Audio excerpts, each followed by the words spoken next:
అంతస్తునకు చేర్చబడబోవు వధువు సంఘమైన మనకు సదా తోడయుండును గాక. ఆమేన్. పరిశుద్ధ వాక్యమును ధ్యానము చేసుకుందాము.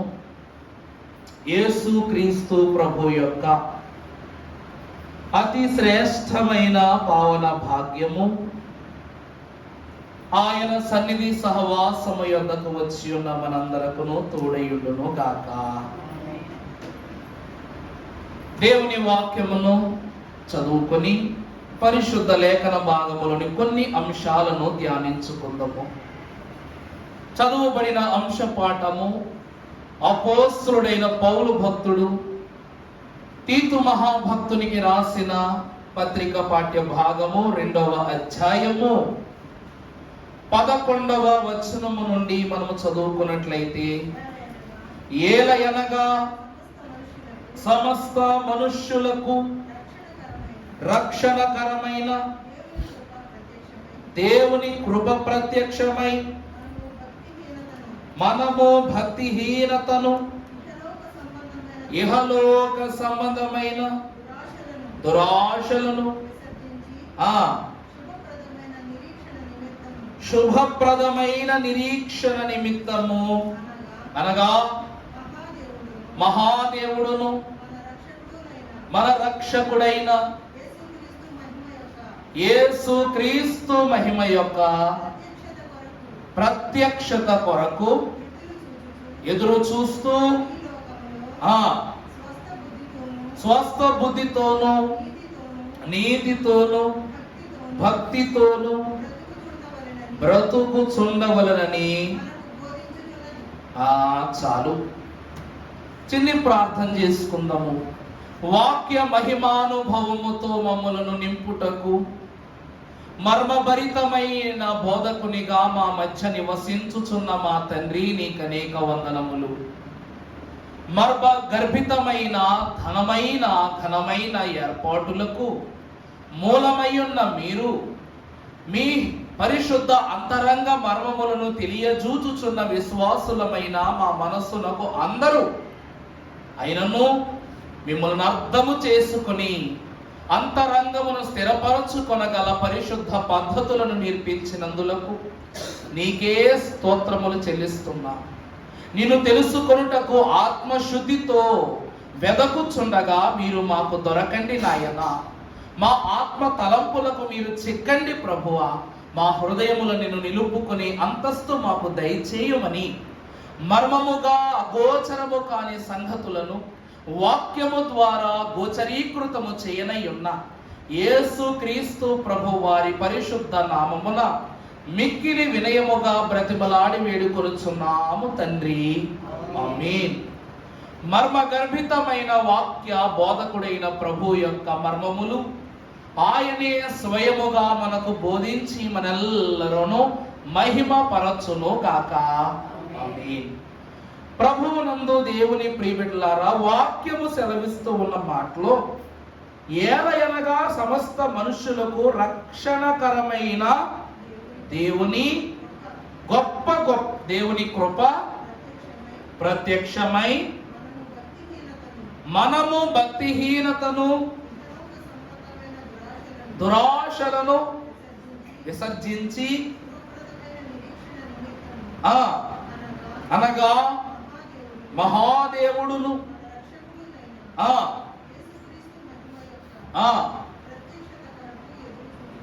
యెహోవా దేవుని కుమారుడైన ప్రభు యొక్క ప్రత్యక్షత కొరకు ఎదురు చూచుట. ప్రభునందు దేవుని ప్రియబిడ్డలారా, సమస్త మనుష్యులకు రక్షణకరమైన దేవుని కృప. ఎవరికంట ఈ కృప? సమస్త మనుష్యులకు. ఏ కృప? రక్షణకరమైన దేవుని కృప. మన దైవజనులైన దేవదాసయ్య గారు అంటూ ఉన్నారు వాక్యాన్ని బట్టి, ప్రభువు కృప ఒకమారు దర్శనమిచ్చి ఒకమారే కృపనిచ్చి ఆయనతో పాటు కృపని కూడా తీసుకుని వెళ్ళిపోయేటటువంటి కృప అయితే కాదు. ఇది ఏ కృపట? ఆయన మనలను విడచి ఇహమును దాటి పరమునకు వెళ్ళిన కృపను మాత్రము అక్కడ నుండి ఇస్తున్నారు, ఇక్కడ ఉండి ఇచ్చరందుకే కృప వెంబడి కృప. నిన్నటి దినమున మనము వాక్యాన్ని ధ్యానం చేసుకున్నాం. యెషయా గ్రంథము 60వ అధ్యాయము 2వ వచనములో భక్తుడైన యెషయా గారు రాయించిన మాట చూస్తే, చూడుము భూమిని చీకటి కమ్ముచున్నది, కటిక చీకటి జనులను కమ్ముచున్నది, జనములను కమ్ముచున్నది. చూడండి, యెహోవా నీ మీద ఉదయించుచున్నాడు, ఆయన మహిమ కూడా నీ మీద కనబడుచున్నది. ఇక్కడ మనం చూసినట్లయితే యెహోవా నీ మీద ఉదయించి ఉన్నాడు. ఇది కృప కాదా? దయాప్రాప్తురాల నీకు శుభం. యెహోవా యొక్క కుమారుడు పరిశుద్ధాత్మ దేవుడు తన యొక్క పరిశుద్ధ శక్తిని పిండముగా మార్చి ఎక్కడ పెట్టారు? నీ గర్భంలో పెట్టారు. అందుకే నువ్వు ఎవరివి? దయాప్రాప్తురాలు. ఇది కృప కాదా? దేవుడు ఎవరి మీద కృప చూపించాడు? మరియమ్మ గారి మీద కృప చూపించాడు. మరి దేవుడే స్వయంగా ఆమె గర్భంలోకి రావడం కృప కాదా? దైవజనులే దేవదాసయ్య గారు ఆ కాలమనందు ఉన్నప్పుడు ఒక మహాభక్తులైన ప్రెసిడెంట్ అయ్య గారిలో ఒకరు, మీకు బాగా పరిచయస్తులు, మనందరికీ బాగా పరిచయస్తులు. ఎవరు? రెవరెండ్ డాక్టర్ నక్కా సత్యానందమయ్య గారు, ప్రెసిడెంట్ అయ్య గారు. ఆయన ప్రభువులను ప్రవేశించి కొన్ని వత్సరాలు అయింది, సుమారు ఒక 5 వత్సరాలు 6 వత్సరాలు దాకా 5 వత్సరాలు అయింది. ఆయన ఒక బుర్ర కథను రూపిస్తూ అన్నారట, యేసుక్రీస్తు ప్రభువు వారు అక్కడ పుట్టును, ఇక్కడ పుట్టును, ఎక్కడ పుట్టును అని లోకగోచర అంతస్తులోనికి వెళ్ళిపోయి, ఆయన ఇక్కడ పుడతారా అక్కడ పుడతారని నజరేతు యొద్దకు వచ్చినప్పుడు, అబ్బెబ్బే ఇక్కడైతే అసలు పుట్టనే పుట్టరు. కారణం ఎందుకంటే నజరేతు అనగా ఏమై ఉన్నది? మంచిది కానిది. అందుకే భక్తులు అంటారు, నజరేతు నుండి మంచిది ఏదైనా వచ్చునా అంటారు. వాక్యములో ఉంది మాట. కానీ భక్తులు అంటూ ఉన్నారంట, నజరేతు పురమున మరియ నామమున నారీమణి గలదో, నజరేతు పురమున మరియ నామమున నారీమణి గలదో, వినరా భారతదేశ పౌరుడ విశ్వజాతి చరిత. నజరేతు పురమున మరియా అను నామమున ఎవరున్నారట? ఒక నారీమణి ఉందట. నారీ అంటే ఎవరు? స్త్రీ, ఒక సుందరవతి అయిన స్త్రీ. మరియ నామమున మరియా అనగా చేదు స్థితి కలిగిన స్త్రీమే. ఆమె ఊరే కాదు, ఆమె పేరులో కూడా ఏముంది? ఆమె చేదుకు తల్లి. ఎందుకంటే లోకములో ఉన్న చేదంతటిని తీసివేయడానికి తన గర్భములో బిడ్డ వస్తున్నాడుగా, అంతే కదండి. పాపము ఏమయ్యున్నది? చేదనుభవమై ఉన్నది లోకమున్న కందువలన. ఈమె ఎవరట? చేదుకు ఏమైనది? అమ్మాయినది. మారా ప్లస్ అమ్మ. ఏ అమ్మ? మరి అమ్మ. ఆ అమ్మ గర్భములోనికి ఎవరు వస్తున్నారంట? ఈ సమస్త చేదును తీసివేయటానికి తల్లితో సహా.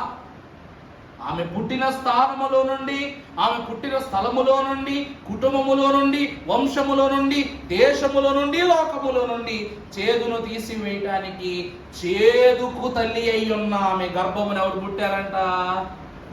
పుట్టారంట? యేసుక్రీస్తు ప్రభు వారు పుట్టారంట. ఈమెను గూర్చి యెషయా భక్తుడు ఏమని రాస్తున్నారంటే, యెహోవా కృప నీ మీద ఉదయించెను. యెహోవా కృప మీద ఉదయించిందంట. యెహోవా చదవమ్మా. యెహోవా నీ మీద ఉదయించిన అంటే దేవుని కృప ఎవరి మీదకి వచ్చింది? దయాప్రాప్తురాలా అని ఆమె మీదకి వచ్చింది. అంత మాత్రమే కాక వెంటనే మరొక మాట కూడా రాశారు. ఏమని? ఆయన మహిమ కూడా నీ మీద కనబడుచున్నది. ప్రభువు రావడంతో ఒక కృప. ప్రభువు వస్తూ ఏం తీసుకొచ్చారంట? మహిమ తీసుకొచ్చారంట. మరి కృప వెంబడేమొచ్చింది? ప్రభు వచ్చడంతో కృప వచ్చింది. ప్రభు వస్తూ రెండోది ఏం తీసుకొచ్చారంట? మహిమ తెచ్చారు. కాబట్టి ఒక పాట ఉంటుంది, సరి కుతురట్లా, వస్తాడయ్యా క్రీస్తు వస్తాడయ్యా, ఆ పాట ఉంటుంది అనమాట. నాకు సరిగ్గా రావట్లేదు. ఆయన వస్తూ ఏం చెప్తున్నాడు? మహిమ వస్తాడయ్యా, క్రీస్తు వస్తాడే, వస్తూ రక్షణ తెస్తాడయ్యా అంటారు. ఆమె వస్తూ ప్రభువు ఆమె గర్భములోకి వస్తూ ఆయన వచ్చి ఒక కృపను, మహిమ కూడా ఆమె మీదకు తెచ్చి రెండో కృపను, కృప వెంబడి కృపను ఆమెకు అనుగ్రహించారట. భక్తులు అదే అంటున్నారు. చదవండి ఇప్పుడు పాట. తీతుకు రాసిన పత్రిక 2వ అధ్యాయము 11వ. ఏలయనగా సమస్త మనుష్యులకు రక్షణకరమైన దేవుని కృప ప్రత్యక్షమై మనము భక్తిహీనతను ఇహలోక సర్వం సంబంధమైన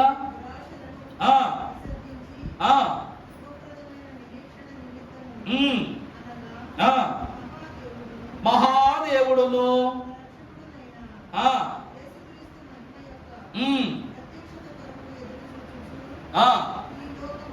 నిరీక్షిస్తూ ఉన్నా.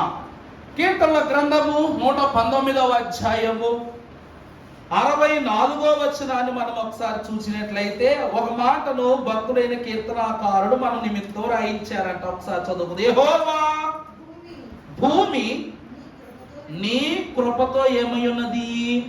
నిండి ఉన్నది. ప్రభునందు దేవుని ప్రియబిడ్డలారా, ఇప్పుడు సముద్రము భూమి చుట్టూ ఎంతవరకు సముద్రం ఉందంట? ఎంత శాతం ఉంది? 3/4% అంటే 75% భూమి మీద ఏముంది? నీరుంది, సముద్రం ఉంది, సముద్ర జలాలు ఉన్నాయి. 25% ఏముంది? 1/4 మాత్రమే నేల ఉందన్నమాట. ఈ సముద్రాలను నువ్వు ఏ పక్క నుంచైనా చూడు, ఏ కోణములోకైనా వెళ్ళి చూడు, ఈ సముద్రము మధ్యలో ఎలా ఉంటుందంట? ప్రశాంతంగా ఉంటుందంట. కానీ ఒడ్డున ఎలా ఉంటుంది చెప్పండి? అలలు ఏం చేస్తుంటాయి? ఎగిరి ఎగిరి పడుతూ ఉంటాయి. ప్రభు అంటూ ఉన్నారు, ఒక అల రాగానే రెండో అల 5 నిమిషాల టైం అని 10 నిమిషాల టైం అని పెట్టుకుంటుందా? ఉంటుందా? ఈ అల పడగానే రెండో అల మొదలైపోద్ది. అది ఎంత వేగంగా వస్తుందో అన్నదే అంచనా. కానీ ఆ యొక్క స్థితి చూసినట్లయితే ఎంత ఎత్తులు వస్తుందో, ఎంత చిన్నలు వస్తుందో, కానీ అల వెంబడి అల ఎలా వస్తుందో ప్రభు అంటూ ఉన్నారు. యెహోవా దినము వచ్చినప్పుడు జనము మీదకు జనము, రాజ్యము మీదకు రాజ్యం ఎలా అయితే వచ్చి పడిపోతాయో అలాగుననే కృప వెంబడి కృప కూడా విశ్వాసికి దేవుడు అలాగే ఇస్తారట. ఎందుకంటే యెహోవా భూమి అంతయు ఏమి నిండి ఉన్నది? నీ కృపే నిండి ఉన్నది. అదే మాట భక్తుడైన యెషయా 6వ అధ్యాయము ప్రారంభ వచనములో కూడా రాస్తూ ఉన్నారు. మనం చదువుకున్నట్లయితే యెషయా గ్రంథం 6వ అధ్యాయం రాజైన ఉజ్జియా సంవత్సరమున అత్యున్నత సింహాసనమునందు ప్రభువు ఆసీనుడై ఉండగా నేను చూచి తిని. ఆయన ఎలా ఉన్నారట? ఆయన చొక్కాయి అంచులు దేవాలయమును నిండుకొనెను. ఆయనకు పైగా శరాపులు నిలిచియుండిరి. ఒక్కొక్కరికి 6 రెక్కలుండెను. ప్రతి వాడు 2 రెక్కలతో తన ముఖమును, 2 తన కాళ్ళను కప్పుకొనెను. కంటితో 2 ఎగురుచుండెను. అక్కడ ఏమంటున్నారంట? వారు సైన్యములకు అధిపతి యెహోవా పరిశుద్ధుడు, పరిశుద్ధుడు, పరిశుద్ధుడు, సర్వలోకము ఆయన మహిమతో నిండి ఉన్నదని గొప్ప స్వరముతో గాన ప్రతిగానములు చేయించుండే. ప్రభువునందు దేవుని ప్రియబిడ్డలారా, దూతలే స్వయంగా చెప్తున్నాయి, భూమంతా నీ కృపతో నిండి ఉన్నది. కానీ ఇక్కడ దూతలు ఏమంటూ ఉన్నారంటే సర్వలోకము ఎవరి మహిమతో? ఆయన మహిమతో నిండి ఉన్నది. నిర్ధారణ అయిపోయిందన్నమాట. కృప వెంబడి ఏముంది? కృప ఉంది. యెహోవా దేవుడు అబ్రహాము గృహమునకు వచ్చి త్రిత్వముగా వచ్చి 3 కలిపి ఎవరిని ఇచ్చారు? ఇస్సాకును వరంగా ఇచ్చారు. అందుకే మన వాక్యంలో చెప్పా, ఇస్సాకు ఏ పుత్రుడు అనగా వరపుత్రుడు. ఇస్సాకు ఎవరండి? తండ్రి ఒక్కరే వరం ఇవ్వలేదు. అబ్రహాము గారికి తండ్రి ఒక్కరే వరం ఇవ్వలేదు. అందుకే పుట్టుకను బట్టి అబ్రహాము సంతానము, జీవించడాన్ని బట్టి అబ్రహాము సంతానం ఎందుకన్నారంటే కుమారుడు కూడా మళ్ళీ అబ్రహాము సంతానం అంటానికి గల కారణం ఏంటంటే ఆ త్రిత్వములో కుమారుడు ఉన్నారు కాబట్టి ఆయనే స్వయముగా వరప్రదాతగా ఆయన వరమిచ్చారు కాబట్టి 3 కలిసి ఇచ్చారు కాబట్టి పరిశుద్ధాత్మ కాలములో కూడా జన్మతః మనం ఎవరమై ఉన్నాం? అబ్రహాము సంతానమై ఉన్నాం. దేవుని ప్రియబిడ్డలారా, అబ్రహాము కాలములో కూడా దేవుని మహిమ ఉంది. క్రీస్తు కాలములో దేవుని మహిమ ఉంది. ఈనాడు పరిశుద్ధాత్మని కాలములో ఏముంది? దేవుని మహిమ ఉంది. దేవుడు ఆనాడు భక్తుల ద్వారా కృప వెంబడి కృపనిచ్చారు. క్రీస్తు ప్రభు వారు ఉన్నంత కాలము వెళ్ళిపోయిన పిదపు కూడా మనకు కృప వెంబడి కృపిస్తుంది. అందుకే ఆ కీడు చాటున ప్రభువు క్రీస్తు దాచిన మేలు చూడకుండగా నుందువా. మనం అనుకుంటాం ప్రభువారు వెళ్ళిపోయారని, కానీ దైవజనులు అంటూ ఉన్నారు, రక్షకుండే నీ పక్షమై ఉండగా నిన్ను శిక్షించువాడెవడు? నిన్ను రక్షించు ప్రభువే ఆ శిక్ష నొందగా నిన్ను భక్షించు వాడెవడు అంటూ ఉన్నారు. ప్రభునందు ప్రియబిడ్డలారా, ఇదియే కృప వెంబడి కృప అని ప్రభు యొక్క మాట ద్వారా నిర్ధారణ. ఎందుకంటే సమస్తమైన ఈవులు, సమస్త జనములు దేవుని కృప ద్వారా, దేవుని గొప్ప కృప ద్వారా ఏమై ఉన్నాయి? దీవింపబడుతూ ఉన్నారు. ఒక ఉదాహరణ మీకు వాక్యం ద్వారా చూపిస్తాను. పరిశుద్ధ లేఖన భాగములు మనం చూసినట్లయితే నిర్గమాకాండ గ్రంథము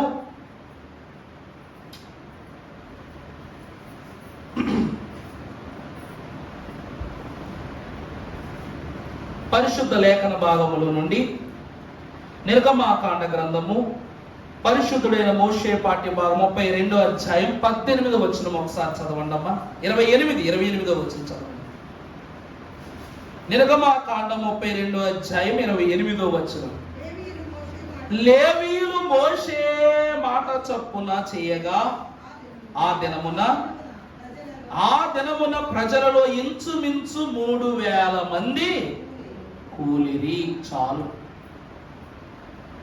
ఇక్కడ కృప వెంబడి కృప అనే మాట చెప్తూ అయ్యగారేంటి నశించిపోయిన వారిని గూర్చి బోధిస్తున్నారన్న సందేహం సుస్పష్టంగా మీ కళ్ళలో కనబడుతుంది. నాకు వాక్యం అంటూ ఉంది. యోహాను సువార్త 1వ అధ్యాయం 16వ వచనములో ఆయన పరిపూర్ణతలో నుండి మనమందరము ఏం పొంది ఉన్నాం?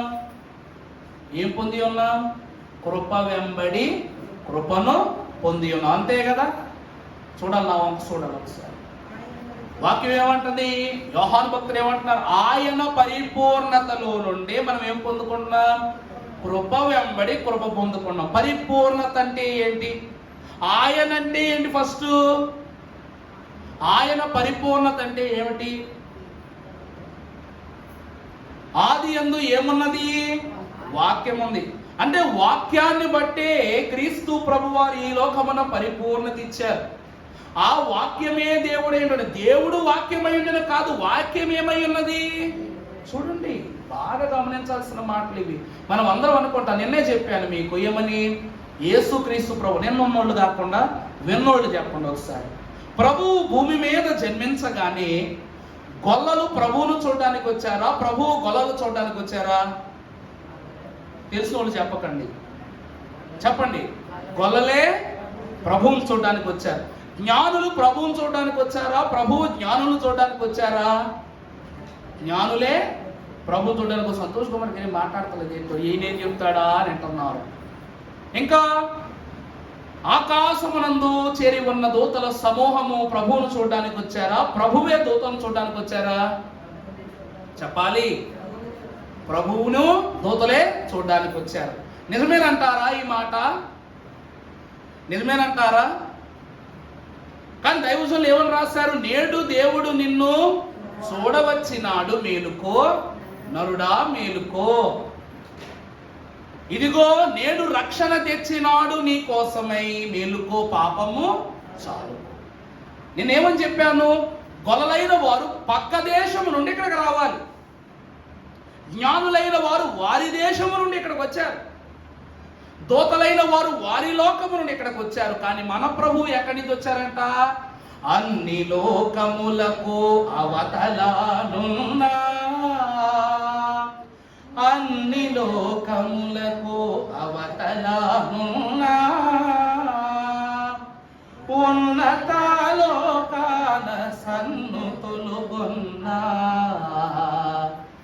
దేవా. చూసారా? ఈయన దేవదూతల లోకమును దాటి అవతల ఉన్న ఆయన లోకము నుండి వచ్చారంట. ఎందుకంటే ఒక్కండే దేవుండు ఒంటరిగానే ఉండే అనాది నుండి వచ్చారు ఈయన. దూతలైన వారు వారి లోకము నుండి వస్తే, జ్ఞానులైన వారు వారి దేశం నుండి వస్తే, గొలలైన వారు వారి ప్రాంతం నుండి వస్తే, ఈయన అక్కడ నుండి ఇక్కడ నుండి కాదు, ఎవరునూ అంతు చిక్కని ఆయన పరిశుద్ధమైన నాది నుండి ఆయన ప్రయాణం చేసి వచ్చారు. ప్రయాణం ఎవరు పెద్దది? ప్రభుదే పెద్దది. నిన్ను చూడవచ్చు, అంత దూరము నుండి ప్రభు నిన్ను చూడడానికి వచ్చారు. నువ్వేం చెయ్యి? మేలుకో నరుడా, మేలుకో, మేలుకో, పాపము చాలుకో. మరి ఎంత కృప లేకపోతే, ఎంత ప్రేమ లేకపోతే, ఎంత ఇష్టము లేకపోతే ప్రభు వారు ఏం చేశారంట? అంత దూరం నుండి వస్తారు. అందుకే గమనించండి, ఇందాక ఒక మాట చెప్పాను చదివిన భాగంలో, నిర్గమాకాండం 32:28. అందులో ఏమని రాస్తుంది? లేవీలందరూ మోషే మాట విన్నారట. మోషే మాట వినని వారు ఏమైపోయారు? ఎంతమంది నశించిపోయారు? 3,000 మంది నశించిపోయారు. ఇది దేవుని యొక్క మాట.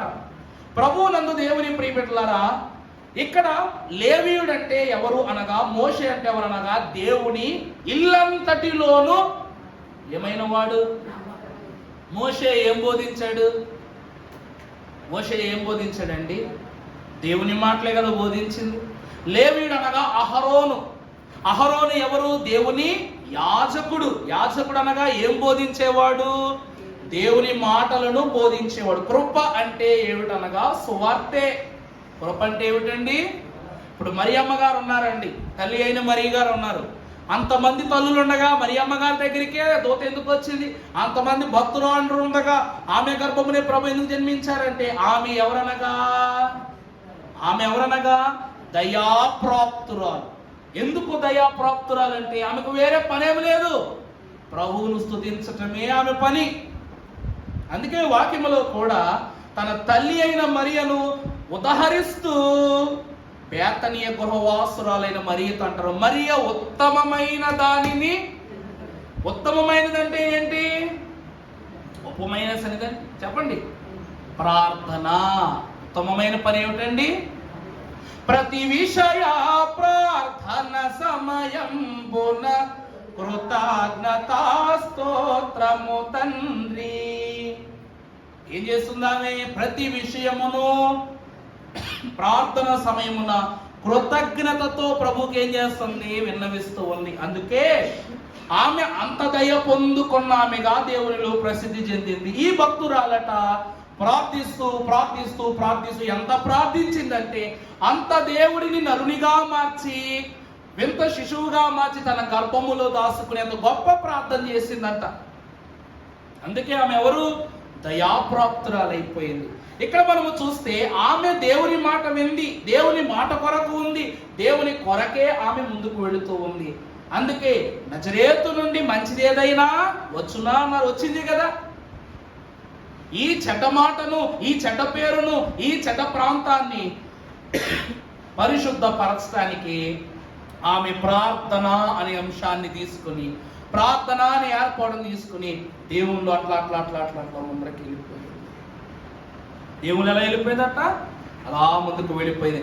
ఎంత ముందుకు వెళ్ళిపోయిందంటే, హనోకంట దేవునితో నడిస్తే, మరి అమ్మగారంట దేవునినే ఇక్కడికి నడిపించేసిందంట. నీ ప్రార్థన నిన్ను దేవుని యొద్దకు తీసుకెళ్ళటం కాదు, దేవునినే నీ యొద్దకు తీసుకురావాలి. ఈయన మెట్లెక్కుతూ పరలోకం వెళితే ఆమె మెట్లు దించుతూ ప్రభుని ఎక్కడ తీసుకొచ్చేసింది? ఆమె గర్భము లోపలికి తీసుకొచ్చేసింది. దేవుని వాక్యాన్ని గమనించండి, గ్రహించండి దేవుని ప్రియబిడ్డలారా. పరిశుద్ధుడగు వాక్యము సెలవిస్తూ ఉన్నమాట. లేవీయుడైన అహరోను, భక్తుడైన మోషే, వీరిద్దరూ అంట బోధిస్తున్నారంట. మంచి మాటలు బోధిస్తున్నారు. కానీ కొంతమంది ఏం చేస్తున్నారు? మాకు అహరోను మోషేలు అక్కర్లేదు, మాకు అన్ని తెలిసిపోయినాయి, మాలో కొంతమందిని మేము ఏం చేసుకుంటాం? యాజకులుగా ఏర్పాటు చేసుకుంటాం. మోషే అక్కర్లేదు, అహరోను అక్కర్లేదు అనగానే వెంటనే మోషే అహరోనులు అంటారు. ఎవరు చెడ్డో ఎవరు మంచో, ఎవరికి తీర్పు తీర్చాలి ఎవరికి తెలుసు? దేవుడు తెలుసు అని చెప్పగానే ఆ రోజు ఏం జరిగిందంట? మోషే అహరోనుల మాట విన్న వారు మిగిలిపోయారు. వినని 3,000 మంది ఏమైపోయారు? భూమి పెకిలించబడి భూమిలో ఏమైపోయారంట? నశించిపోయారంట. సువార్త వినలేదు కాబట్టి కృప కోల్పోయారు. మరి అంత మాత్రమే కాక అపోస్తుల కార్యముల గ్రంథము 2వ అధ్యాయం 41వ వచనం ఒక్కసారి చదవండి అమ్మా.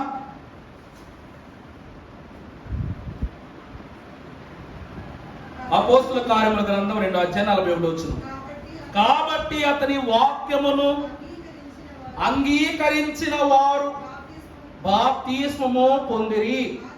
ఆ దినమందు ఇంచుమించు 3,000 మంది. చాలండి. ఆనాడు ఆది కాలమున దేవుని చేత ఏర్పాటు చేయబడిన యాజకుడు అహరోను మహాభక్తుడైతే, క్రీస్తు తర్వాత ఆది అపోస్తుల సంఘ నాయకుడు మహాభక్తుడైన పేతురు. ఆనాడు మాట దాటినందుకు 3,000 మంది నశించిపోతే, ఈనాడు మాట విన్నందుకు 3,000 మంది ఎక్కడ చేర్చబడ్డారంట? దేవుడు సువార్త ద్వారా కృప వెంబడి ఏమొస్తుంది? బాప్తిస్మం ఒక కృప అండి. దేవుని కుటుంబం అవటం రెండో కృప. బాప్తిస్మం పొందుకోవటం వల్ల ఒక కృప. దాన్ని బట్టి నీకు ఏ అంతస్తు వస్తుందంట? క్రీస్తు నామము అనే కృప. అంటే ఈరోజు అమ్మాయికి పెళ్లి చేసి ఆ ఇంట్లో పంపించగానే ఆమెకి ఏమి ఇస్తారో తెలుసా? బంగారం, సింగారం, అధికారం కాదు, ఇంటి పేరు, ఇంటి గౌరవం దక్కుద్ది. అవేందండి? ఆ గౌరవం వస్తే ఈ హారాలు, ఈ చీరలు అన్నీ ఆటోమేటిక్గా అయ్యే వస్తాయి. ఫలానా ఇంటి కోడలు, ఫలానా ఇంటి యజమానురాలు అనే పేరు కన్నా గొప్పదా బంగారం? అర్థమైందా? ఇంటిని బట్టే గౌరవం. వాక్యంలో మనం చూసాంగా, యోధా ఇంటి వారికి 4 నెలల ఉపవాసం గురించి ఉంటుంది. 4 నెలల ఉపవాసం, 5 నెలల ఉపవాసం, 7 నెలల ఉపవాసం, 10 నెలల ఉపవాసం. ఏ ఇంటోళ్ళకి? యోధా ఇంటి వారికి సంతోషమును ఉత్సాహమును పుట్టించు మనోహరములైన పండుగలకు. అది యోధా ఇంటికి ప్రసిద్ధి, అనగా వధువు సంగమునకు ప్రసిద్ధి. అలాగనే వాక్యం అంటూ ఉంది, దేవుని సువార్త కృపకు సాదృశ్యం. అందుకే దేవుడు అందరినీ దీవించడానికి, కొంతమంది దీవపోలేకపోవడానికి గల కారణం ఏమిటంటే, దేవుని మాట యుక్తమైనది ఏదో, యుక్తము కానిదేదో ప్రభువుకు తెలుసు. అది విన్నవారు బాగుపడ్డారు, వినని వారు ఏమైపోయారంట? లోక భోగంలోకి వెళ్ళిపోయారు. అందుకే 3,000 మంది నశించుటకు ఒక మాటే కారణం, 3,000 మంది బాగుపడటానికి కూడా ఆ మాటే కారణం. ఒక మంచి స్పీకర్ ఉన్నాడంట. స్పీకర్ ఉంటే ఆయనకు దగ్గరగా ఒక రోజుకి ఒక 70-80 వేల మంది సంఘము వస్తూ ఉండేవారట. వస్తూ ఉండేసరికి స్త్రీలందరూ పక్క, పురుషులందరూ పక్క నిలబెట్టి వర్తమానాలు బోధిస్తూ ఉన్నప్పుడు ఒకరోజంట 70,000 మంది కాస్త 20,000 మంది కిందే వచ్చారంట. మిగిలిన 50,000 మంది ఏమైపోయారు? ఉష్కాకి అంటున్నారు. తర్వాత వారము మరలా నిండైపోయిందంట సంఘం. తర్వాత వారం ఈసారి 70,000 కరెక్ట్గా వచ్చారు. వచ్చేస్తే మొన్న రాని వారందరూ ఒక పక్క ఉండండి, వచ్చిన వారందరూ ఒక పక్కకు ఉండండి అన్నారంట. అందరూ పక్కకు వచ్చి వెళ్ళే పక్క ఉండేసరికి అప్పుడు ఆయన అన్నారంట, ఒక్కసారి కొలత చూడండి ఎలా ఉందో అని. చూసుకోగానే ఇటుపక్క చచ్చు వంగిపోయినట్టు ఉందంట. అంతమంది జనం నిలబడేసరికి చర్చ ఎలా ఉందంట? చర్చ ఎలా ఉందని చూడటానికి బరువు అంతా ఓ పక్క వచ్చేసరికి ఈశాన్యం బరువు అంటారు చూడండి, అలాగే చర్చ అంతా ఒక పక్కకు వాలినట్టు అనిపించిందంట. అప్పుడు ఆ యాజకుడు అన్నారంట, ఇది మీ అపరాధ భారము అన్నారంట. మీరు చేసిన అపరాధానికి భారం. ఇటు తేలిగ్గా వీళ్ళు ఎత్తబడుతున్నారంట. అంటే ఆయన ఏమని చెప్తున్నారు తెలుసా? ఒకని పాపము మరొకనికి ఏమైపోతుందంట? శాపం కాదండో. ఒకడు పాపం చేయటం వలన ఇంకొకడికి ఏమొస్తుంది? శుద్ధి వచ్చేస్తుంది. అర్థమైందా? ఈరోజు బాగా చదవనోడు ఉన్నాడు అనుకోండి, అటు చదవనోడు ఉండటం వల్లే కదా చదివేవాడు కనబడుతున్నాడు మనకి. మీరందరూ ఏమైపోయారు? తప్పు చేసిన వాళ్ళు కనబడుతున్నారు. మీరు దించబడ్డారు, తప్పు చేశారు కాబట్టి. వీళ్ళందరూ దేవునిలో కరెక్ట్గా ఉన్నారు కాబట్టి ఎత్తబడుతున్నట్టుగా కనబడుతున్నారంట. ఒకవైపు దిగువ ఉంది, ఒకవైపు ఏముంది? ఈ లోకములోనే ఒక బరువు ఒక మనిషిని ఒక పక్కున్న తేలికదనాన్ని ఎత్తే స్థితి ఎలా ఉంటుందో, పాపాన్ని దించేసుకుంటే మనిషి ఏమైపోతాడంట? తేలికైపోతాడంట. అప్పుడు చెప్పాడంట పాస్టర్ గారు. ఆ పాస్టర్ గారు ఆ మాట అన్న తర్వాత ఆ వారం తర్వాత ఏ వారము కూడా ఆలయం ఎప్పుడు ఎగుడు దిగుడు లేదంట. వాళ్ళు క్రమం వేసుకుని మరి కూర్చునేవారంట. మన సంఘం ఎలా ఉండాలి? తేలికగా ఉండాలి. హృదయములో భారాన్ని దించుకోవడం అంటే దారిద్ర్యమును దించుకొనుట అనగా తేలిక చేసుకొనుట అన్నది. ప్రభునందు ప్రియబిడ్డలారా, ఎందుకంటే కృప వెంబడి కృప వచ్చినట్లే పాపము వెంబడి పాపం కూడా వస్తూనే ఉంటుంది. అదే వాక్యం బట్టి సెలవిస్తుంది. ప్రభు ఈ కృప నీకు అందించడానికి నీ పైన ఉదయించడమే కాకుండా కృపను కూడా నీ పైన ఉదయింపజేస్తున్నారు. ఒక వచనాన్ని చూచి వాక్యాన్ని ముగించుకుందాం. పరిశుద్ధ గ్రంథములో రోమా పత్రిక 6వ అధ్యాయము 1వ వచనం చూస్తే, అలాగైనా ఏమందుము కృప విస్తరింప వలెనని పాపమందు నిలిచియుందుమా అట్లు అనరాదు. పాపము విషయములో చనిపోయిన మనము ఇక మీదట ఎలాగు దానిలో. భక్తుడు ఏమన్నారంటే, కృప మనకు ఏం బోధిస్తుందంటే, అంటే యేసు క్రీస్తు ప్రభు వారు. కృప అంటే ఎవరు? ఆయన ఎవరు? కృప సత్య సంపూర్ణుడు. ఆయన ఏమని బోధిస్తున్నారంటే, మన చదువన్నమాట, అలాగైతే ఏమందుము కృప విస్తరింపవలెనని పాపమందు నిలిచియుందుమా. చూసారు ఇందాక ఏమని చెప్పా మీకు? దేవునిలో ఎదగాలని, దేవునిలో బలపడాలని, ఇంకా ఈ పాపములోనే నిలిచి ఉండాలా. మనం అలా చేయకూడదంట. 15 వచనం చదువుప్పుడు, అట్లైన ఎడల కృపకే గాని ధర్మశాస్త్రమునకు లోబడు వారము కామని పాపము చేయుదుమా అదన్నటికి కూడా. చూసారా, నువ్వు కృపకే లోబడాలా, ధర్మశాస్త్రానికే లోబడాలా అనే మాటని ఎదురుకొస్తే అప్పుడు వాక్యం ఏమంటుంది? చెప్పండి. అట్లే కృపకే గాని ధర్మశాస్త్రమునకు లోనగు వారము కామని పాపము చేయుదుమా అట్లు మనం ఏం చేయకూడదు, అదెన్నటికి కూడదు. ధర్మశాస్త్రం చాలా గొప్పది. కానీ పూర్వకాలంలో మాకు కాదులే, టీకాలు వేసేవారు పుట్టగాని. ఆ టీకాలు ఎట్లుండి, నేనెప్పుడు మా నాన్నగారి చేయి చూసి ఆశ్చర్యపోతుంటానమ్మా. ఇప్పటికీ బాగా గుర్తు నాకు. అది చూసిన తర్వాత మా అమ్మగారి చేయి చూసేవాడిని. మా అమ్మమ్మ గారి కాలంలో అది అసలు లేదు. మీకు ఉందో లేదో నాకు తెలియదు, కానీ టీకాలు గొడవ ఉంటుంది. ఎందుకు ఉండదో? టీకాలు లేకపోతే బ్రిటిష్ వాళ్ళ కాలం నుంచి టీకాలు ఉన్నాయి. ఈ టీకాలు ఎలా ఉంటాయి అంటే, ఇంజెక్షన్ చేయగానే పెద్ద చందమామ వచ్చేస్తా చేతి మీద అంతా. ఎంత చందమామ కాదు, ఏకంగా రూపాయి బిళ్ళంతా. ఇప్పుడు 10 రూపాయల బిళ్ళంతా చందమామ వచ్చేసి చేతి మీద. కానీ ఇప్పుడు పిల్లలకు టీకా చేస్తుంటే చేతి మీద కనీసం ఒక చిన్న పుట్టుమచ్చ అంత కూడా కనబడట్లేదు.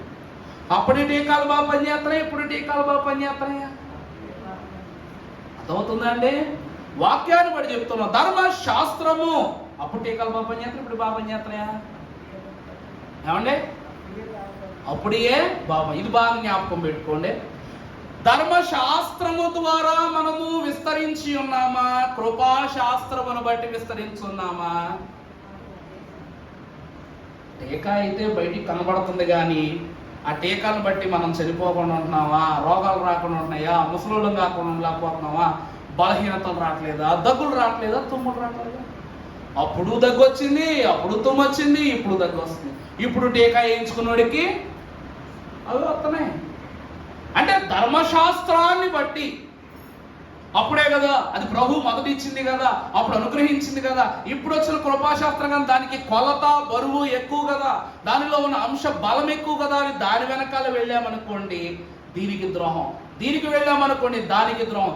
ఈ రెండింటికి ద్రోహం చేయకూడదని చెప్పేసి పాపాన్ని ఎంచుకుంటావా అని అడుగుతుంది వాక్యం. అర్థమైందా అండి? అటు అమ్మకి తల్లికి న్యాయం చేయలేక, ఇటు భార్యకు న్యాయం చేయలేక నువ్వు ఏమైపోతున్నావు? నువ్వేం చేస్తావు? ఇద్దరినీ బాధ పెట్టడానికి నువ్వు పాపంలోనికి వెళ్ళిపోతావు. ధర్మశాస్త్రాన్ని అనుసరిస్తున్నాం అంటే కృపాశాస్త్రాన్ని గ్రహించటమే. కృపాశాస్త్రాన్ని అనుసరిస్తున్నావు అంటే ధర్మశాస్త్రానికి విలువ ఇవ్వటమే. ఇదే వాక్యం అంటుంది. ఈ రెండింటిని అర్థము చేసుకోక పాపము రా అని పిలవగానే నువ్వు దీనిని విడిచి దాని దగ్గరికి వెళ్ళిపోతున్నావు. వాక్యం చాలా స్పష్టంగా చెప్తుంది.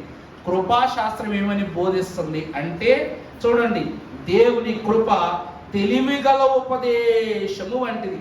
అందుకే భక్తుడు మరలా ఒక వచనం రాస్తున్నారు. ఒకసారి చూద్దాం. వాక్యంలో చూసినట్లయితే పరిశుద్ధ గ్రంథములో నుండి సర్వోన్నతుడైన దేవుడు సెలవిస్తూ కీర్తనల గ్రంథము 86వ అధ్యాయము 13వ వచనం, ఆఖరి వచనం చూద్దాం. 13వ వచనం చదవండి. కీర్తనల గ్రంథం 86వ అధ్యాయము, ప్రభువా నా దేవా నా ఎడల నీవు చూపిన కృప. చాలండి. ప్రభువా నా దేవా నీవు నా ఎడల చూపిన కృప, ఇదే కృప నీకు ధర్మశాస్త్రం చూపించిందా? ధర్మశాస్త్రం నీ పైన కృప చూపించిందా? ధర్మశాస్త్రము ఎంత ఘోరమైన పరిస్థితి కలిగించిందంటే, యిర్మీయా ప్రవక్త అంటాడు, ఈ ధర్మశాస్త్ర అనుసరణ, ఈ బలి అర్పణ పెరిగి పెరిగి యిర్మీయా కాలంలో సొంత పిల్లలను కూడా ఏం చేశారట? బలి చేశారు. అప్పటి వరకు జంతువుల్ని, పక్షుల్ని, అర్థమైందండి, మొదట గొర్రెలు బలిచ్చారు, గొర్రెయ్యాక గొర్రె పోతులు బలిచ్చారు, అదైపోయాక ఎద్దుల్ని, దూడల్ని, ఆవుల్ని బలిచ్చారు, అదైపోయిన తర్వాత ఇంకేమన్నా శ్రేష్టమైన ఉంటే వాటిని బలిచ్చారు. ఇంకా అంతా అయిపోయాక పాపం పెరిగిపోతుంది. బలి పెరిగే కొద్దీ ఏం పెరిగిపోతున్నట్లు లెక్క? పాపము పెరిగిపోతుంది. ఓ పేదరాశి పెద్దం కథ ఉంటుంది వెనకటికి. ఒక ఎంటుకులు లేదని భార్యని ఇంట్లోంచి గెంటేస్తే ఆమెను పేదరాశి పెద్దమ్మని కలిసిందంట. ఆ పెద్దమ్మ అందంట, వెళ్ళి నువ్వు ఊరి బయట ఉన్నటువంటి కాలువలో 3 ములుగు నీకు జుట్టు వచ్చింది అంట.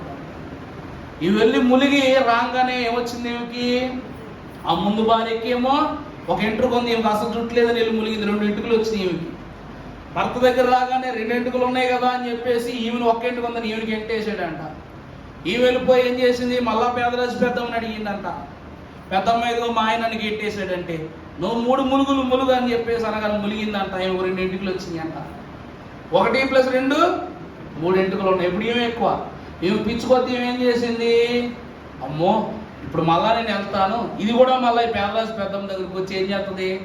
మళ్ళా ఆమెను అడిగి నాకంటే ఇంకో 2 ఎంటుకలు ఎక్కువ సంపాదించుకుంటుంది ఎవరైనా. మళ్ళీ ఇంకో 3 ములుగులు ములిగిందంట. ఉన్న 3 ఎంటుకలు ఏమైపోయినాయి? నీటిలో కొట్టుకుపోయి అంట. అంటే ఏమైపోయింది? ఇంకా బోడుగుండె అయిపోయింది. ఏం గుండె అయిపోయింది? బోడుగుండె అయిపోయింది. వాక్యము సుస్పష్టంగా చెప్తుంది అదే. దేవుడు నిన్ను బట్టి కృప వెంబడి కృపనిస్తూ ఉన్నారు. కానీ మనము కృపను గ్రహించకపోగా ధర్మశాస్త్రాన్ని బట్టి లోకము ఏమైపోయినది, ఎలాగ నడుచుకుంటూ ఉన్నది అనగానే నువ్వు దొంగలించకూడదు అని అంటున్నారు. కానీ దేవుని ఎదుట బలి అర్పణ చేసి పాపమునకు ప్రాయశ్చిత్తం చేసుకోవచ్చు అనే ఒక్క ఉదాహరణతో దొంగతనం చేసేస్తున్నాడు. ఒక పశువుని తీసుకొస్తున్నాడు, బలిస్తున్నాడు, అర్పణ చేస్తున్నాడు, చేతులు దులిపేసుకుంటున్నాడు. వ్యభిచారం చేస్తున్నాడు, వీడు దూడం తెచ్చేస్తున్నాడు. వీడు 10 మందితో వ్యభిచారం చేస్తున్నా, వాడు 10 ఇళ్లలో దొంగతనం చేస్తున్నా, ఇంటికో దున్నపోతు చెప్పు తీసుకురావటం, బలి చేయటం, అర్పణ చేయటం, చేయి దులిపేసుకోవడం. ఈ పాపం పెరిగి పెరిగి పెరిగి పెరిగి ఏమైపోయిందంట? కడుపును పుట్టిన బిడ్డలను కూడా యిర్మీయా కాలంలో బలులు ఇవ్వటం ప్రారంభించారంట. నరహత్య పాపం, నరహత్య పాపం కాబట్టి నరబలి ఇచ్చేస్తున్నారు అన్నమాట. చివరికి హత్యకి బలికి ఎంత తేడా ఉందో చూసారా? హత్యకి అర్థమైందా? బలికి ఎంత తేడా ఉంది? ఈరోజు అండి ఒక కొబ్బరికాయ ఉంది, ఇంట్లో కొట్టుకుంటే పచ్చడి, గుడికాడ కొడితే ప్రసాదం, అంతే కదా? ఇప్పుడు కోడి ఉంది, చికెన్ షాప్లో కొట్టిస్తే చికెను, అదే గుడికాడ కొడితే బలి. మనవులు కూడా అంతే తయారు చేశారంట. బయట చంపితే హత్య, అదే దేవుని సన్నిధిలో చంపితే అర్పణ, అదే చేసుకొచ్చారు. అది జరగగానే ఏమైపోయిందంట? ధర్మశాస్త్రం దినదినాభివృద్ధి చెందింది. అట్లాగా మానవుడికి యోగ్యంగా, పాపానికి యోగ్యంగా మారిపోయిందంట. అందుకే అంటుంది కృపాశాస్త్రం ఎందుకు గొప్పది అంటే, అక్కడ వాక్యమే చెప్తోంది ఏమని? ప్రభువా నా దేవా నా ఎడల నీవు చూపిన కృప అధికమైనది. అది అధికమైన కృప కాబట్టి అధికమైన పాపాలను అది క్షమించింది. యోబు భక్తుడు అంటాడు ఏమని? 11వ అధ్యాయం చూడండి, యోబు గ్రంథము 11వ అధ్యాయం 5వ వచనం ఒకసారి చదవండి, ముగించేసుకుందాం. ఇంకా దేవుడు నీతో మాట్లాడిన మేలు, వాదించిన మేలు. అంటే దేవుడు మాట్లాడటం అంటే దేవుడు ఎందుకు మాట్లాడాలి నీతోటి? దేవుడు ఎందుకు మాట్లాడాలి? ఓ మంచి చేస్తే మాట్లాడతాడు, ఒక ఉత్తమమైన క్రియ చేస్తే మాట్లాడతాడు. ఇది మాట. అబ్రహాముతో మాట్లాడాడు, ఇస్సాకుతో మాట్లాడాడు, యాకోబుతో మాట్లాడాడు, అపోస్తులతో మాట్లాడు. ఇది మాట. రెండవది, ఆయన నీతో వాదించినా. ఎందుకు వాదిస్తున్నాడు దేవుడు? మనం ఏదో తింగర పని చేసి ఉంటాం, ఖచ్చితంగా తప్పు పని చేసి ఉంటాం, దేవునికి బాధ పెట్టే. అందుకే ఆయన ఏం చేస్తున్నాడంట? వాదిస్తున్నాడు. మూడవది, ఆయనే తన జ్ఞాన రహస్యములు నీకు తెలియజేసిన. దేవుడు మాట్లాడడం ద్వారా మేలు. వాదించటం అంటే నువ్వు పాపం చేశావు కాబట్టి నువ్వు చేస్తుంది తప్పు, నువ్వు చేస్తుంది దోషం అని వాదిస్తున్నారు. యిర్మీయా కాలములు, అందుకే యిర్మీయా కాలంలో వీళ్ళందరినీ ఎక్కడ పడేసాడు? పట్టుకెళ్ళి దేవుడు చెరలో పడేసాడు, బబులోను చెరలో పడేసాడు. 1 కాదు 2 కాదు, ఎన్ని సంవత్సరాలు? 70 సంవత్సరాలు. కారణం ఏమిటంటే వాదనలో పెరిగిపోయారు, వీళ్ళు మట్టుకట్టుకుపోయి ఉన్నారనమాట. ఇంకా దేవుని మాటే కాదు, ఇంకా దేమైనా సరే నీళ్ళ లేరక వీళ్ళే దేవుళ్ళు అనుకునే అంత రేంజ్లోకి ఎదిగిపోయారు. కాబట్టి దేవుడు తీసుకెళ్ళి ఎక్కడ పడేసాడు? చెరకు అప్పగించేసాడు. 70 ఏళ్ళు. మారినోరు మారాడు, నశించిపోయినాడు నశించిపోయాడు. బాగుపడి వచ్చిన వాళ్ళు దేవుళ్ళో బతికారు, బాగు లేని వాళ్ళు అక్కడే బలిస్థాపన అయిపోయారు. అందుకే భక్తుడు అంటాడు, ఎముకలలో ఇలా చూపిస్తాడు. ఆ ఎముకల్లో ఇలా చనిపోయిన వాళ్ళందరూ ఎవరు? బబులోను చెరలో నశించిపోయిన వారే. దేవుని వాక్యం చదువుతుంది. ప్రభునందు దేవుని ప్రియబిడ్డలారా, చదవమ్మా మాట చదువు తర్వాత. ఆయనే తన జ్ఞాన రహస్యాలు నీకు తెలియజేసిన మేలు. ఇప్పుడు చూడండి, అప్పుడు జ్ఞానము నీ యోచనకు మించినదని నీవు తెలుసుకొందువు. అప్పుడు నీ దోషములలో అధిక భాగము దేవుడు మరచిపోయి ఉన్నాడని నీవు తెలుసుకో. దేవుడు అంట కృప వెంబడి కృప అనగానే దేవుడికి నీ మీద ప్రేమ ఉంది కాబట్టి, కృప ఉంది కాబట్టి నీతో మాట్లాడారు. నువ్వు తప్పుడు దారిలోకి వెళ్ళకూడదని. ఆదామవ్వతో మాట్లాడలేదా? రోజు మాట్లాడారు.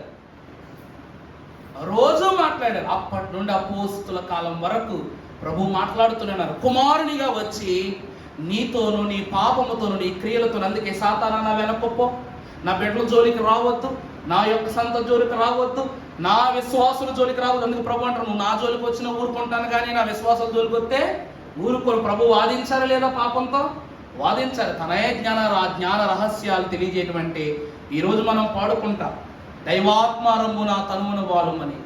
స్వంత బుద్ధితోనూ యేసు ప్రభుని చేరలేను, చూడలేను.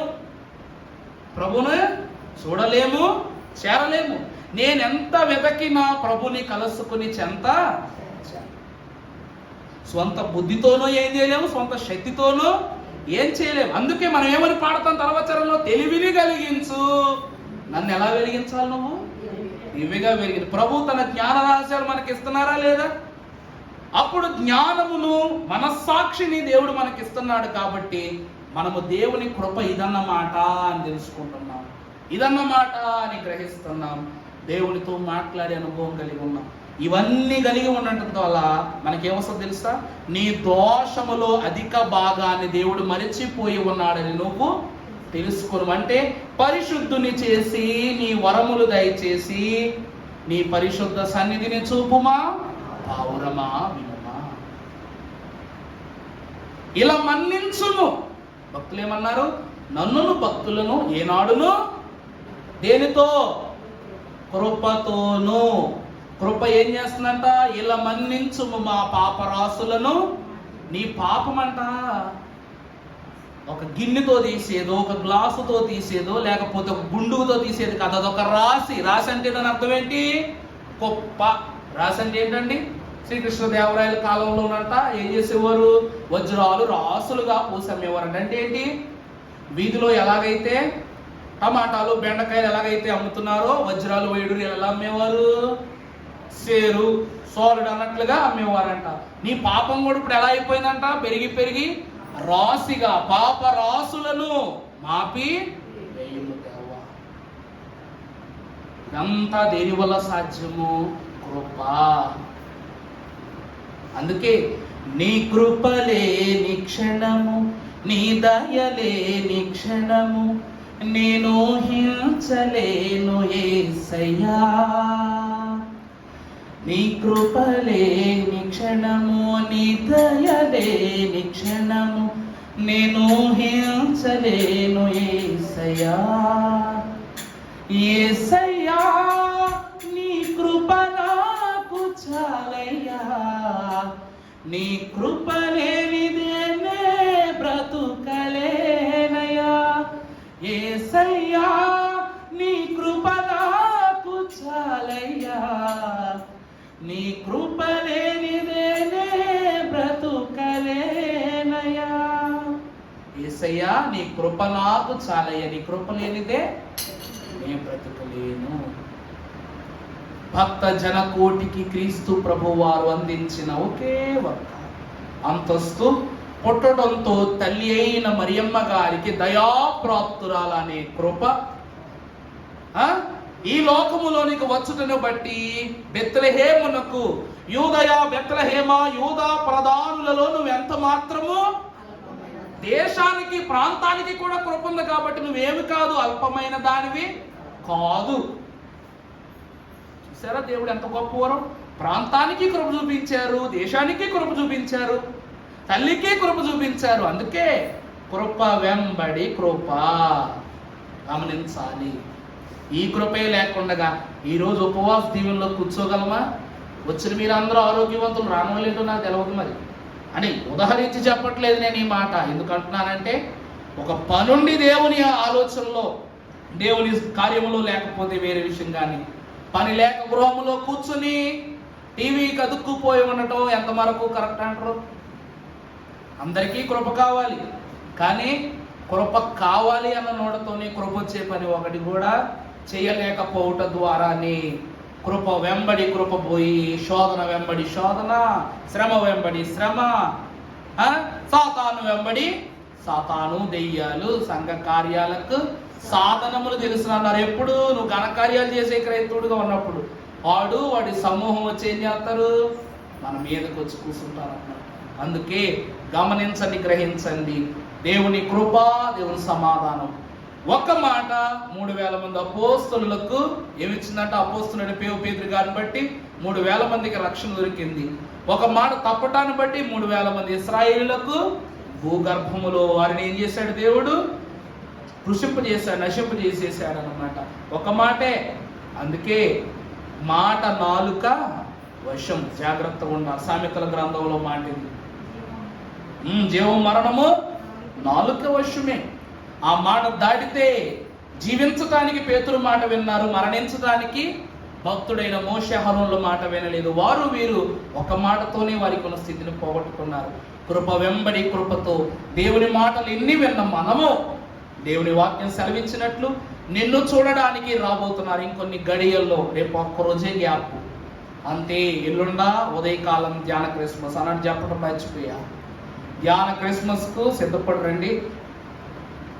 తెల్ల దుస్తులు కాదులే, మామూలు దుస్తులు వేసుకోండి. ఎందుకంటే సంస్కార ఆదివారం కాబట్టి ఆ సమయంలో ఎలాగ తెల్ల బట్టలు వేసుకోవాలి. ఒకేసారి 2 బట్టలు తీసి సూత కట్టడం ఆ రైట్ మన వాళ్ళ కాదు. తుఫాన్ హెచ్చరికలు చెప్తున్నారు. కానీ దేవుడు ఎంత ఆశ్చర్యకరుడు. మన న్యూస్ వాళ్ళు ఏది చెప్తారో జరగదు, కానీ మనం ప్రార్థిస్తే ఏదైనా జరుగుద్ది. అదే చూడండి, మనం దేవుని వైపు చూస్తాము, వాళ్ళు మబ్బుల వైపు చూస్తారు అంతే. అది దేవుని కృప ద్వారా ప్రార్థనా పూర్వకముగా దేవుని కృప వెంబడి కృపను పొందుకునే ధన్యత ఆనాడు మరియకు, ఈనాటి వధువు సంఘమైన మనకు త్రిత్వ దేవుడు ఈ మాసములో ఆఖరి శుక్రవారము రాకడ వర్తమానము క్రీస్తు జన్మ పునరుద్ధాన అంతస్తులకు కారణభూతులైన ఆనంద మాసములు మనం ప్రవేశపెట్టి దీవించి మహిమ పొందును కాక. ఆమేన్. పరిశుద్ధుడా స్తోత్రములు, కృపోన్నతుడా నీకే వందనములు. యేసుక్రీస్తు ప్రభుడైన మీరు నీ దాసులు మేము నిలిచి ఉండగా నాయన కృప వెంబడి కృపనిచ్చారు ప్రభువా. ఆనాడు మీరు మరియమ్మ గర్భములో ఉదయించిన వెంటనే ప్రభువా పరలోకములో మహిమ కూడా మేము ఎదకు ప్రకాశించి బెత్లెహేమ యూదా ప్రధానులను ఎంత మాత్రం అల్పమైన దానివి కాదని ఆ దేశములకు మహిమ తెచ్చిన దేవ, నిన్ను వెంబడించుచున్న మాకును తండ్రి అట్టి మహిమని అనుగ్రహించుమని, మహిమ రాజ్యమునకు కొనిపోవుటకు మహిమ బాలునిగా మా మధ్యకు వచ్చిన యేసు నామాన వేడుకొనుచున్నాము తండ్రి, ఆమేన్. ప్రభువు సదా మీకును మీ కుటుంబాలకును మీ మంచి క్రియలకును తోడయుండి మీరు తలపెట్టు ప్రతి కార్యము పరిశుద్ధమైనదిగా దేవుడు మార్చి మీకు జయమును అనుగ్రహించును గాక. ఆమేన్. మరణాత మరణాత.